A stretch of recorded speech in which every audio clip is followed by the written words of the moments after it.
How to make images move in CapCut. Hello everyone, this is Sabrina here to help you today. So without any further ado, let's get right into the video. First, launch your CapCut application. Now, simply open a new project.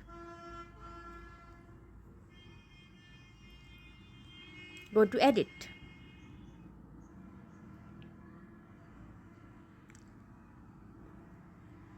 After that, all you have to do is import an image. Now, in this image, you will have to add keyframes here.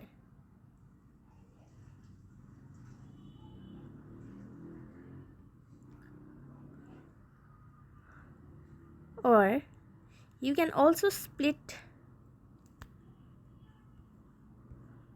your image like this, and in the second image go to aspect ratio, or you can change the zoom ratio from here, and as you can see the image looks like it is moving. So that's it.